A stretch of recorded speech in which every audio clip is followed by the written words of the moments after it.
Welcome back to another Service Management Leadership Podcast. I have a great guest for you, Alan Dixon, who I met through LinkedIn. And Alan's very active on LinkedIn. And so I'm interested to hear his story, and hopefully you will too. Alan, how are you doing today? Jeffrey, I'm doing great. Thanks for having me. Oh, it's great. I always like talking shop and hearing people's stories. So it's great having you on the podcast. And I always ask almost every guest this one question. How'd you get into the worlds of service management and ITIL? How'd you get started on this road? Actually, my journey to service management and even the ITIL area started probably when I was 12, before IT. Okay. My dad was a route salesman. And because I was a bit of I don't want to say a problem child, but, to keep me out of trouble, during summer vacations and holidays, he would bring me to work, and he was a route salesman. So I was learning how he developed his service style with his customers, providing a product and a service. And I learned a lot from him. Ended up, running vacation routes and stuff, as I got my driver's license, so his guys could go on vacation. Then I made the move over to home audio, and selling home audio for one of the big box stores at the very beginning of the home theater type craze. Okay. And then learning how to talk to customers and finding out what they needed in their environment. And parlayed that into a stint at a custom home audio shop where I actually became a service manager because I was deathly afraid of heights and couldn't get on a ladder to run cables. So they said, well, look, we still like you. Here's a position, and you can just work with our customers that are having problems with their equipment and that kind of thing. Did that. And then when I saw this, in the background, I've always liked computers, and I was building my own computers and stuff. And I had a neighbor that said, you ought to look at this Microsoft certified systems engineer thing. And I said, oh, okay, well, so I actually, on my own time with my own dime, did an after hours class for getting certified with the MCSE certification. And I landed a job with a local company, and that's, I was wet behind the ears, real green, but that's where I learned the IT side of things, but always keeping my service, that understanding who my customer was always in the back of my mind. Moved forward a couple of years and landed a job at a healthcare provider organization. And they decided that ITIL was this thing that we were going to do. And they trained everybody in it. And I was just like, wow, where has this been all my entire career? Because I saw the marriage of what I had done pre-IT with what I was doing now from a system standpoint with, my hand in the box, fixing the Windows OS and, that kind of thing. Then, I kind of got tired of, again, having my hands in the box, and we had a manager over the service management arm of the organization. And he looked at me, he goes, man, would you be interested in configuration management? I'm like, what's that? And he kind of gave me a little explanation. I'm like, oh yeah, that's right up my alley. Let's do it. And boom, that's how I got into ITIL and service management. And that was about, give or take, 10 years ago. Wow. So yeah. The one thing I cut you off that you struck on, and I'm right there with you, that I think for some people, and I don't mean for all, it just makes sense, right? I mean, you see this and you're like, where have you been all my life? Because you just added order to the chaos of how we do things. Exactly. It was, in IT, it was always reactive. But my prior experience to IT was always, there's an order to things. And if you understand what your customer wants, or what, whether you use the word customer, client, consumer, whatever, that person that uses your product or your service to get a result, that's who you need, you need to understand that. And my early days in IT, we just didn't understand, it didn't seem like that was a real issue other than, keeping the servers up and running and keeping the lights But when I started to delve deeper into ITIL and service management, it's like, yeah, this, and it's like that light bulb goes off and say, yeah, this is, I mean, like you said, it makes complete sense. Why isn't everybody doing this? So yeah. For me, it was because I was a business guy who enjoyed the IT side. So it melded those two together. But I always enjoy hearing these stories because, you made that leap to configuration management and then more into service delivery. So what would be the next leap for you, or is there one? I think the next leap, and we see this with the ITIL 4 and Verizon, the other different methodologies that are out there, is going beyond IT and breaking that barrier down. I think there's still a barrier there in the industry, across multiple industries, where IT is this segment that just kind of keeps things running, but we're not necessarily, I want to use quote, included in all of the initial project stuff and, lining things up. We're kind of brought in later and go, oh, by the way, we need this done. And I think some of that's our own fault, from just experience. Yeah. But we need to step outside the IT realm and go into the business side of things and show, the expertise that we have in process, because there are processes that we've learned, best practices that we've learned, and that are frameworks like ITIL that accounting can use and sales can use. Maybe not the entire thing, but there are pieces and parts. And as we start working together as a broader organization, we'll start seeing the results of that. Yep, and I agree with you, because I think too many people in today's world here at year 2021 think enterprise service management is a tool. No, it's having enterprise configuration items in your CMDB and enterprise assets in your asset register. I'm right there with you, because every organization, pick any industry, is now a technology organization. You cannot, and so somehow we have to be the one to meld it, to join it all together. Exactly. And I don't think you can be just one part of the organization that tries to meld that by itself. We have to bring everybody together, all the different parts of the organization. Yes, and I 100% agree with you that it has been at least partially our fault in how we are now looked at as a service provider, a cost center, but these organizations are now technology organizations. So something's got to give, right? Exactly. So something's got to give. So you're active in the service management world. What do you do when you're not pursuing service management stuff? When in my personal time, when my schedule allows, I've actually done some background acting. Oh, wow. Where I'm at, there are some Hollywood type things going on with television shows and movies, and it's a nice break from the monotony. And you may go spend 12 hours sitting on a production set, but and I think anybody that has the time, that has the opportunity to do it would be really cool to see it. I've been on some sets where the process of putting a scene together, if you want to see a well-oiled machine, that is where you see it. Okay. And I've even tried to bring some of that kind of stuff back to my daily work, where, there's these, people have specific jobs to do, but it's all done with the understanding that it's a production. Okay.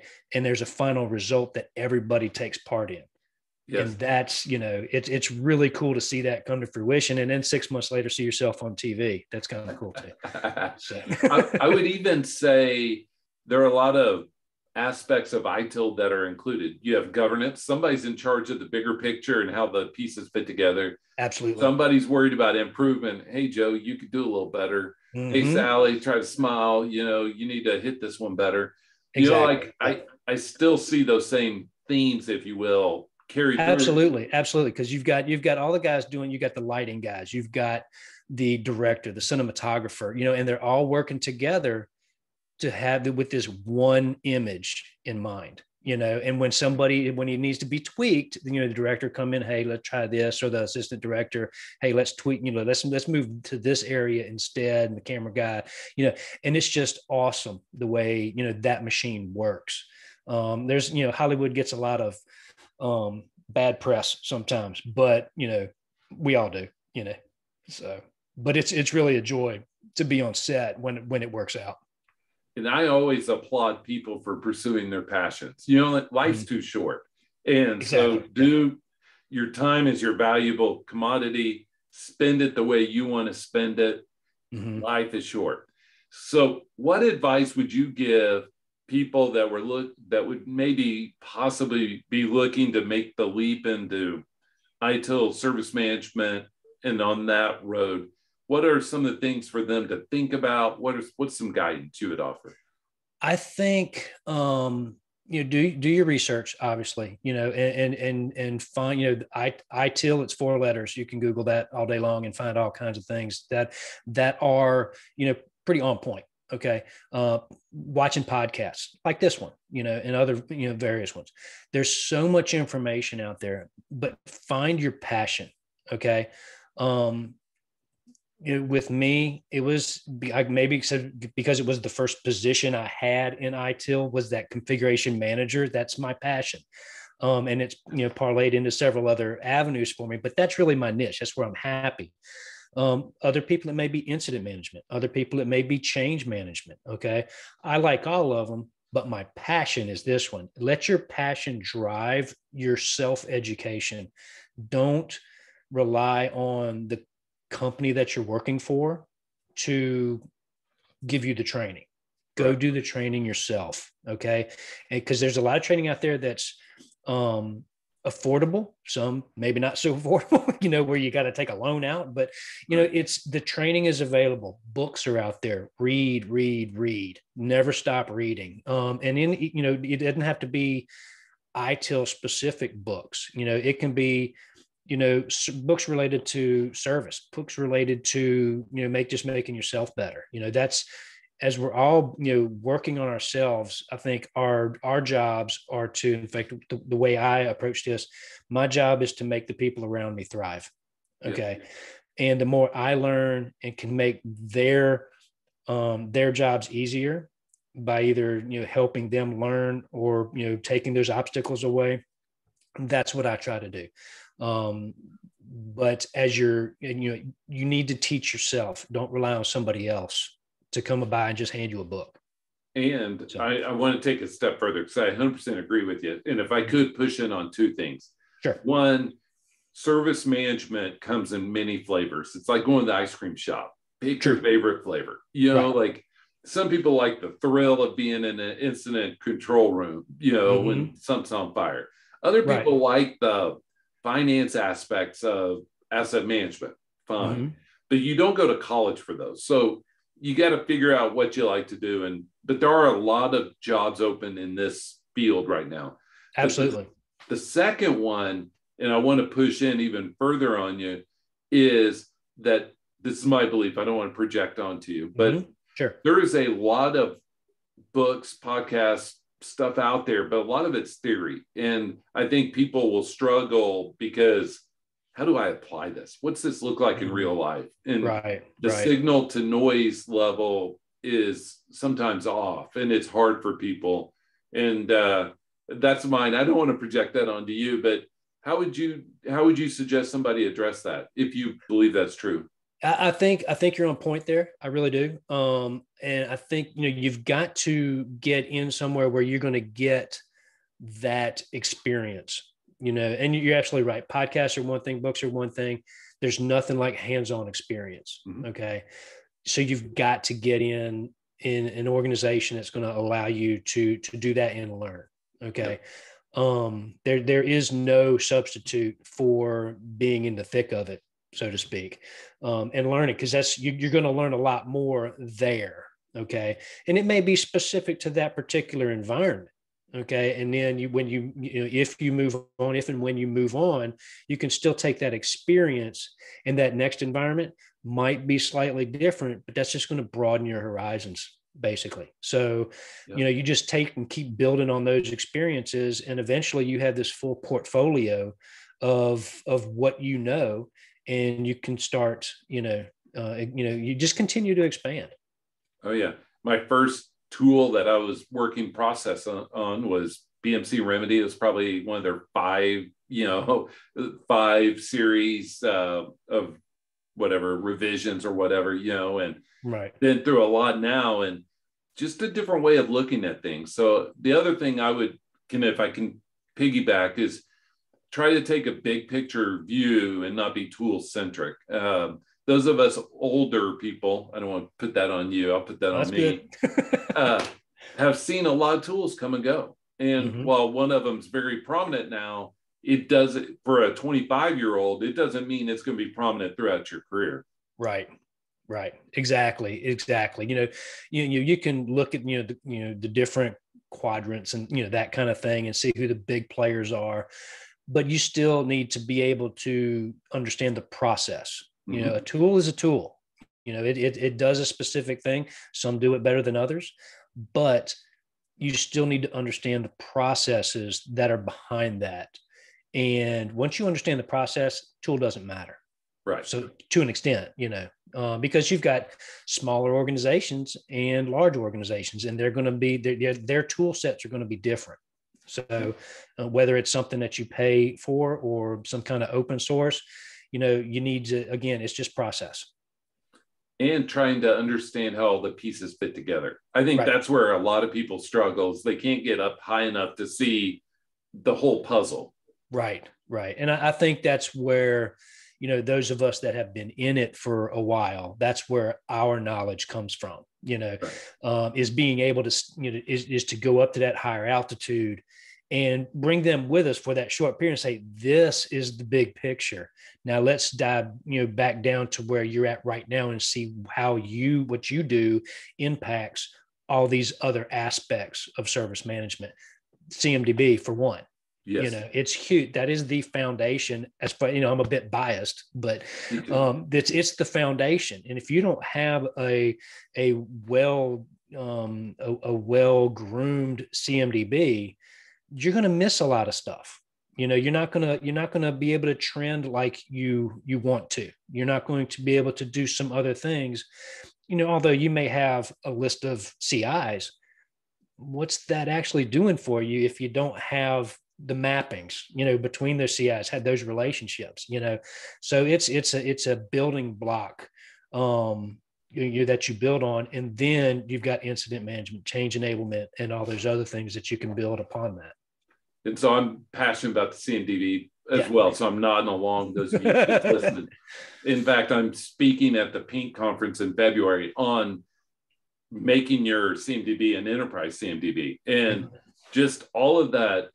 The one thing about CMDB, I don't want to go too far tangent with this, Alan, but I think most people don't consider, hey, how's this data going to be consumed? Who needs it? Why do they need it? And then build outward from there, versus saying, oh, this is a tool, we'll just let it, like a top, we'll just pull it and watch it spin. Right. And it's all about the data to me. And so governance and all that other stuff is huge. Right. How is it going to be used? Exactly. I mean, because you can have 30 attributes for a CI. Yep. If you're only using 2 of them, what's the purpose of the other 28 other than taking up space in your database? And costing you money. And not to go further down the rabbit trail, but the more you have in scope, the more it costs you, because it's going to cost you in upkeep, but also it's going to cost you, and it impacts your other processes or practices. Exactly. Right. But I mean, we talk CMDB all day long. Yep.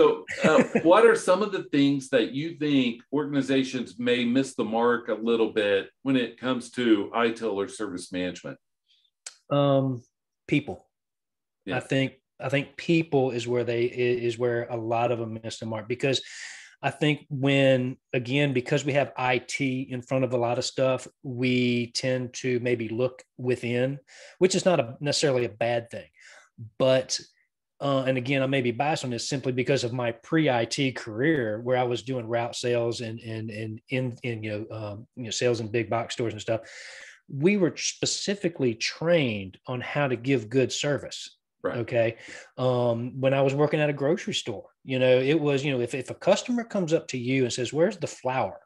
You just don't, pause what you're doing and point to aisle 6. Right. Okay. You stop what you're doing, you get up and you walk that customer to aisle 6 and you engage them, just, temporarily, and they will respond usually likewise, in a friendly, format. And now they've got a better outlook of you, of the company, and then when you get to the place where there's, 40 feet of flour, you point to, here's yourself rising, and then, that's a weird analogy, but take that to the big box stores, walking somebody to the aisle where it's at. And some companies do it better than others. Okay. But we can still take that analogy into IT and, helping people along and help and teaching them. Now, I think as organizations need to take those people that have been trained to do that in other industries and bring them in. Don't always look in IT to bring service management on board. Look for those people that have had, maybe hospitality roles or other service roles, that understand the delivery of service, and then, that have a passion of delivering a good service, because I can teach you a skill all day long. I can't teach you passion. Right. Okay.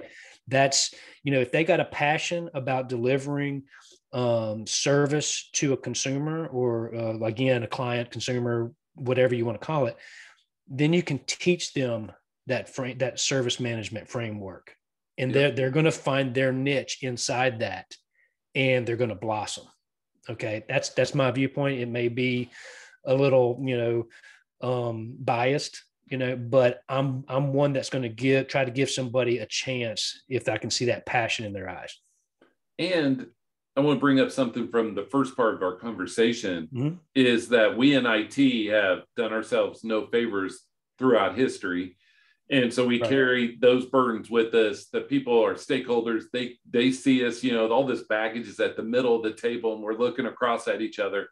Right. And I think that these business stakeholders, they have choices. They could go for a SaaS solution and say, I don't need IT at all. They could go a lot of different ways and run IT. And it gets something you said, sparked something that's a core belief in me, that people spend money with people they like. And people want to, if you give great service, they're going to want to invest in your IT group. They're going to want to be able to say, hey, I think I can trust this organization with more. Right. You need to have that relationship. The relationship is paramount. Okay. Yes. And you get a lot of lip service, along that with several, companies, or, with a lot of companies, a lot of people just, it's a vendor, treat them like a vendor. But then there's those other ones that really break that mold, and they are, a partner. They're I don't know. It's it when you see it. Yep. Okay.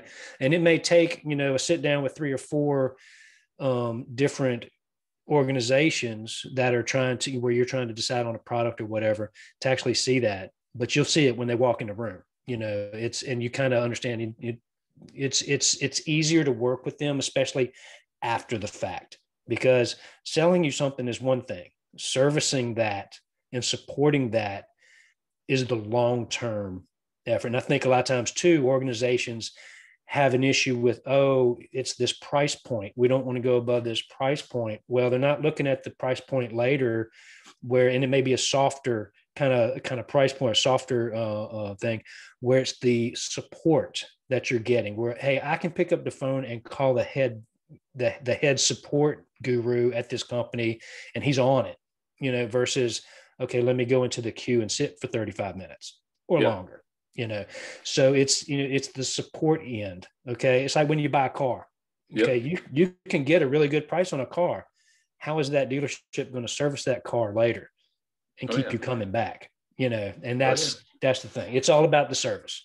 Oh yeah. And I put this out on LinkedIn a few weeks ago. The biggest lie ever told is your call is valuable to us, and it's one of those that you have to be where you care, because people give you a lot of grace when they know you care and you're trying and that you're a good human. You burn bridges and people are they'll throw you under that bus so quickly. And so, it's all about those relationships, and corporate life, or even as through a third party, is all about the relationships. It's hard to be successful without the relationships. Agreed. And Spot on. It's just one of those things. So as we close, what are some of the trends you see in the world of service management and ITIL? You mentioned people and, the broad moving outside of traditional IT. Anything else? I think the biggest impact is going to be going outside of IT. I mean, that's what I see. You see that with the new ITIL 4 framework, with the value streams and stuff, and they're pulling in all the different parts of the organization. I think that's huge. Okay. And people, it's you've got to get your people on board, get the passionate people in the right place that keeps that passion alive. So it's even with all that AI it's in, that people are talking about now, there's still going to be a people aspect. And, we need to keep that passion that those people have alive, and keep bringing it to the service management, because people are still going to want to talk to a person at some point. There's, AI and chat bots and that kind of thing. Those are, again, tools, and we still need to have a solid process, because the tool can break down. We need to have the people with a passion that can continue that engagement with our clients and our customers. And the tool is driven by people. Somebody programmed it, somebody did something to it. Exactly. And you brought up something, the difference between a good change manager and a bad change manager may be X amount of failed changes a month. The difference between a good incident manager and a bad incident manager may be the difference in 3 hours of uptime a month. People don't realize that people aspect could really drive bottom line behaviors. Right. It's, and it's how people are treated. People are going, if you treat me a certain way, and, that may just be reciprocated. That's human nature. So even though everything's technology and AI and all that, there's still going to be some human nature in there. So even if you say, hey, I'm going away from calling the service desk, I'm going to look it up on the knowledge base. Somebody had to put in the knowledge. I mean, you're not getting away from the human aspect. It's just being displaced to somewhere else. Exactly. And Agreed. So as we close, I just said that a minute ago, but is there any parting thoughts you have for the audience? Again, I mean, I keep harping on it. It's follow your passion. Be careful of making your hobby your career. That just sounds kind of weird. I did that one time, and then I hated my hobby. Right. But there's still things you can be passionate about and continue to learn about that. And even the tentacles that may grow from that, from CMDB. How does this impact incident? Well, learn, teach yourself about incident management, learn from somebody that does incident management, constantly continue to learn and grow, and keep that passion alive. That's really the driver that I think that's going to help everybody. Yes. And I've never seen a happy employee that wasn't growing. It's hard to be happy and stale at the same time. Exactly. Yeah, I agree completely. And Alan, it's been great having you on the podcast, and we'll have you on again in the future. And thank you for joining us. Jeffrey, thank you. I appreciate being here, man. Thank you. Have a great day, everyone. Bye.